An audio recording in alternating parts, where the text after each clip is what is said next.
Coming up on the sports news, we got a big show. We're going to talk Olympic swimming, local boxing. The Radicals are going to be here. Lots of prep sports to get to and much, much more. But the headlines are straight ahead, and they are powered by the Red Zone over on Regent Street and also Conant Automotive in Stoughton. The headlines on the sports news straight ahead here on Channel 57 Sports.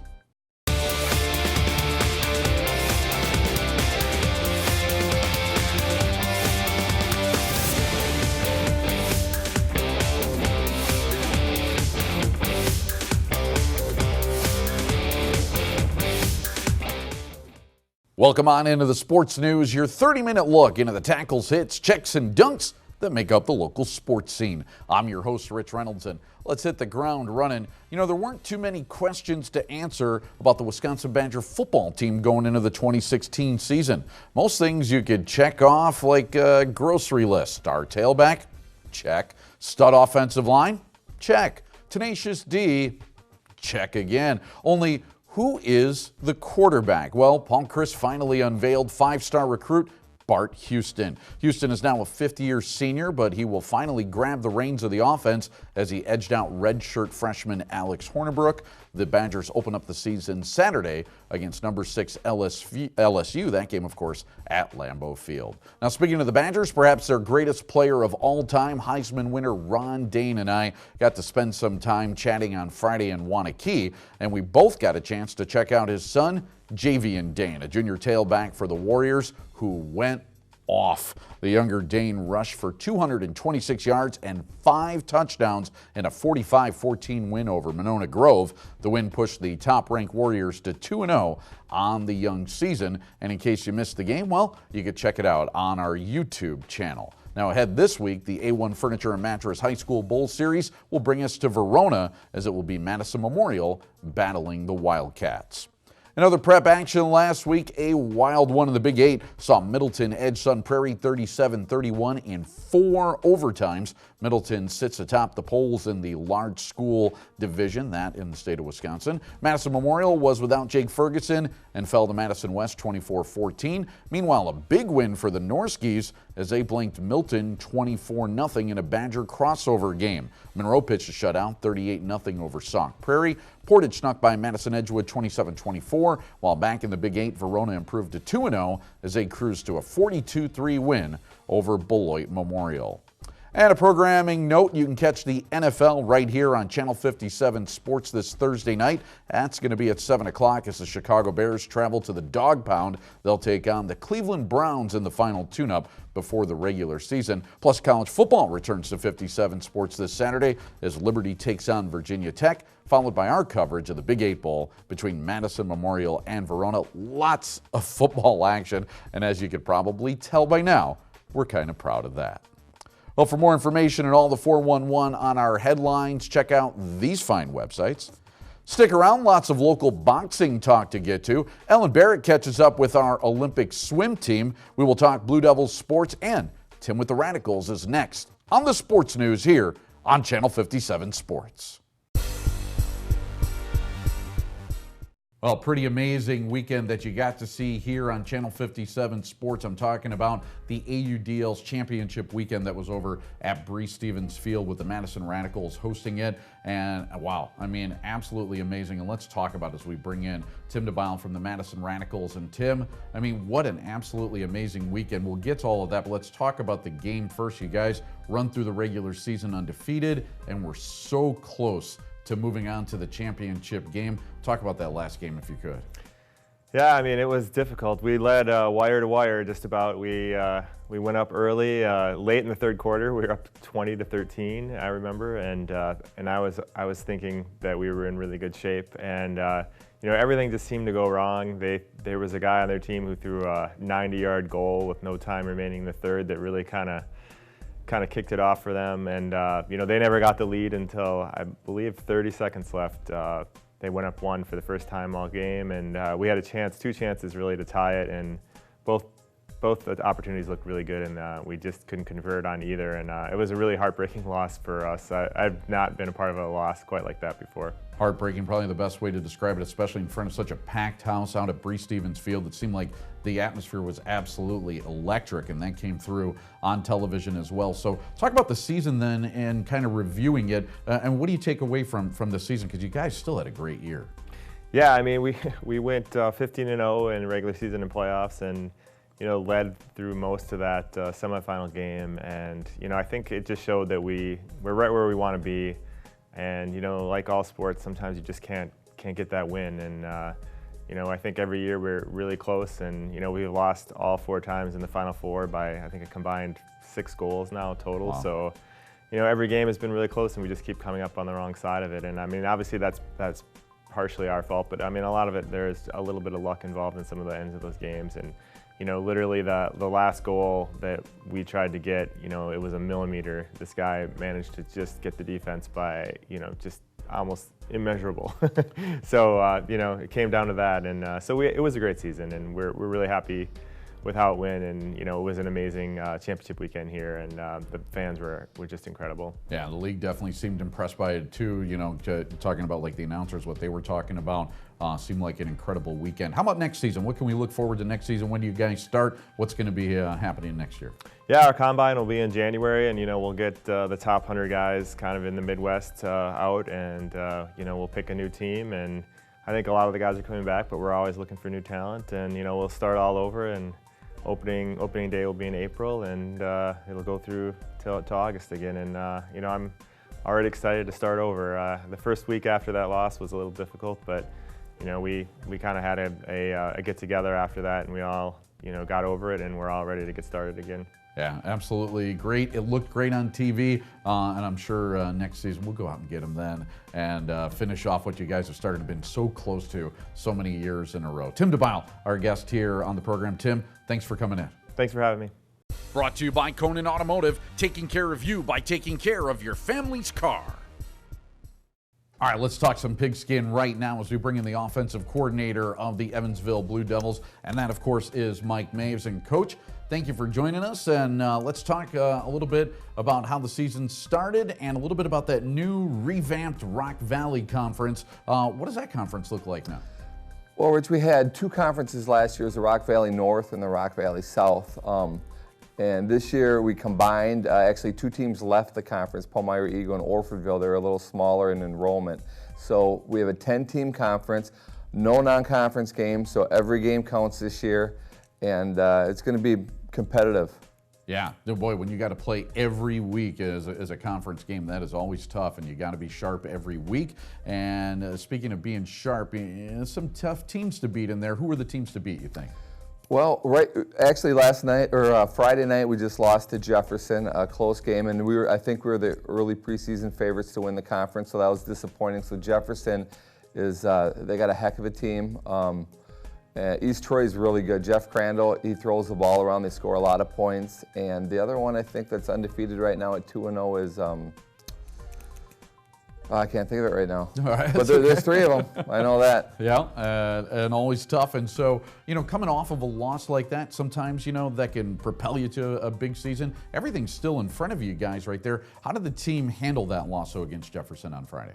Well, I'll tell you, we had the lead late in the game, and Jefferson took the ball, and they just, they're a pound-it style of offense, and they came down. And it's demoralizing when you can't stop them. They started deep in their territory and took the whole quarter, came down, scored. We got the ball back, and we ended up getting down to the 5-yard line with time running out on us. And we have a great field goal kicker, so we could have tied the game, went into overtime, but we just need a couple more clicks. But sometimes it's good to have that early loss. It kind of refocuses you.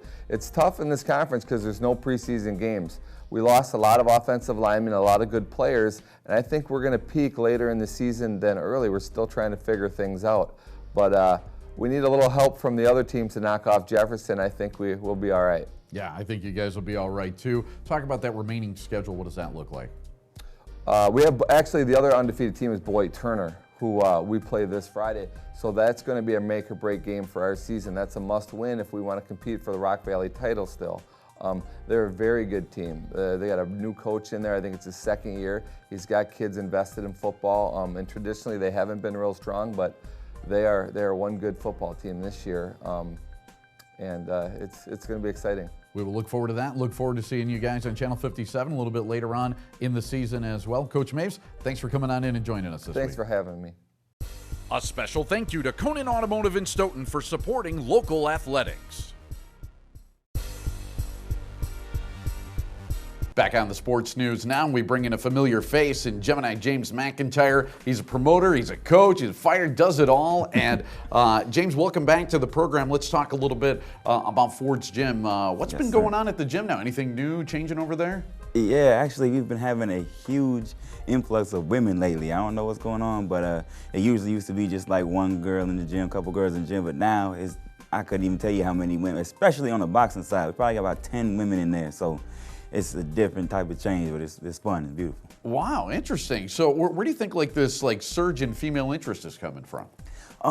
It doesn't hurt that we got Adrian there, of course, the head coach, and she was a champion herself. She was 11-0 at one point in time as a female fighter, so having her there was great. And I just think that over time you had women like Layla Ali, Gina Carano, now you got Ronda Rousey, you got Holly Holmes, Misha Tate, and those are all beautiful women. So I think that now that women are finding that they don't have to fit like the stereotype of being, the burly girl with hair on their legs and stuff like that. They can still be, they can still be gorgeous and be themselves and come in there and achieve their dreams and achieve their goals, still being who they are. Yeah, and it's great that Andrew's over there too. I used to love watching her fight, and yeah. I think she was excellent. So, so who are some of these ladies, and can we ever maybe see them fight here in Madison?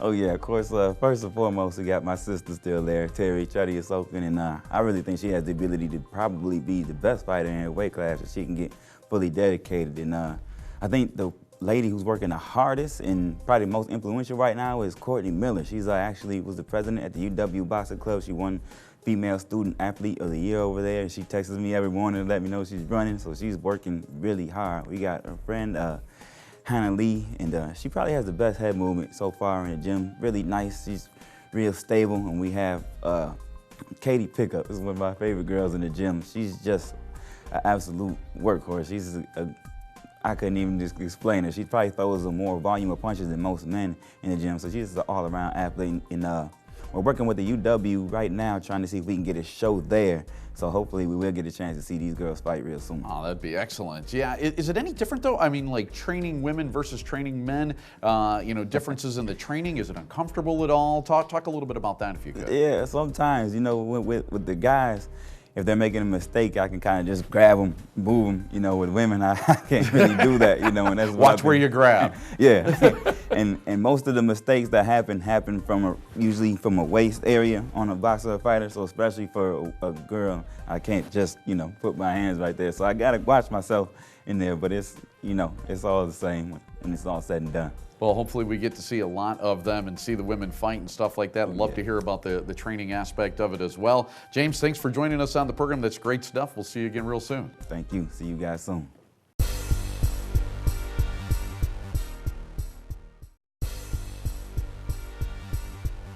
We are getting closer and closer to Fight Night, the coming of the storm out at the Alliant Energy Center with Supreme Hits Boxing. And that's why we're going to bring in some of our fighters right now, as we're going to bring in Deonte, Dorn, Marcus, and also Ricky Chang is with us as well to talk about the Fight Night that's coming up. And welcome on in, fellas. And I'll start with you, Ricky, if you could. Tell us a little bit how training camp's going for these fighters. Well, it's going great. They've been training hard. They just picked up on, heavier training.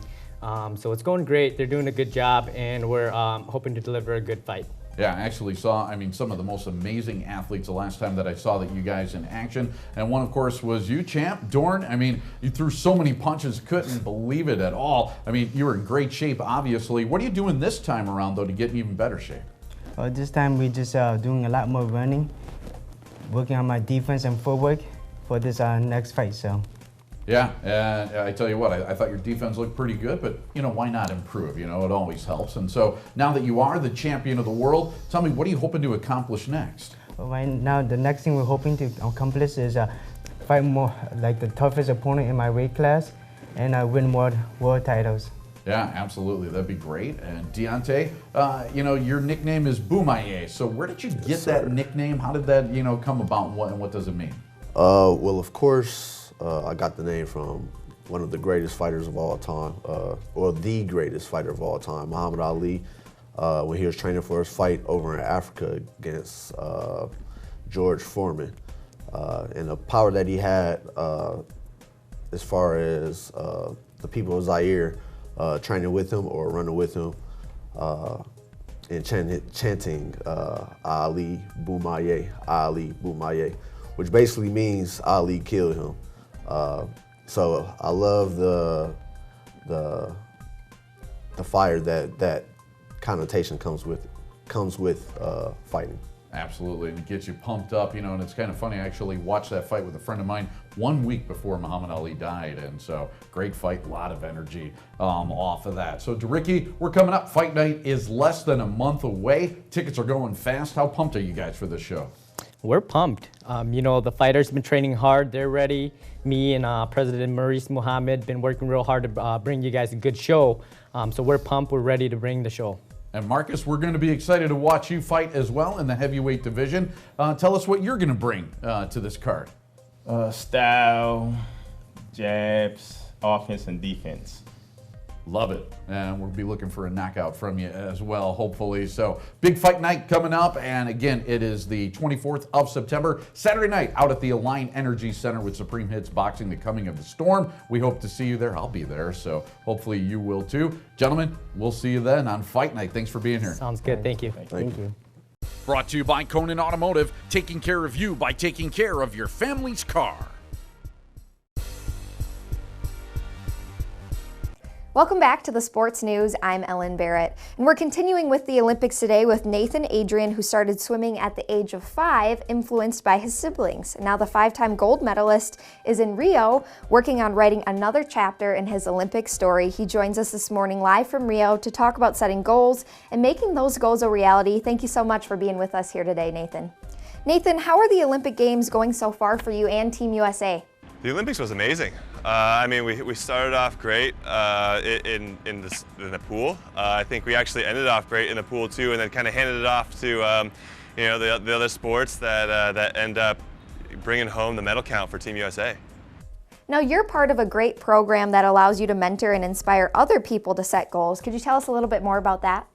So I've partnered with Citi for a program called Stand for Progress, and what we're trying to do is encourage, you know, kids, young adults, anybody really, to use the hashtag Stand for Progress and share with us what your goals are. I think a really important part of my Olympic journey has been setting goals and really, you know, setting big goals and then using small goals to help get progress along the way. That way, as long as you're just getting better, you know, and you're achieving progress. Now, what advice would you give young future Olympians about following their dreams? You know, that feels great. I think you know, one of the things that swimming has done well is have a lot of athletes that are willing to give back. So when I was a younger athlete, you know, I got to see what they were doing, and now that I'm in this position now, I think it was really important for me to find a way to give back. Nathan Adrian with the Rio Olympics. Best of luck to you, and thanks for being with us today. Brought to you by Conan Automotive, taking care of you by taking care of your family's car. Big thanks to all of our guests for coming on the program today, and also all the sponsors that make the show possible, including Rick and the boys over at the Red Zone on Regent Street and Conan Automotive in Stoughton for supporting local sports here on Channel 57. I'm Rich Reynolds. I'll see you next time on the Sports News right here on Channel 57 Sports.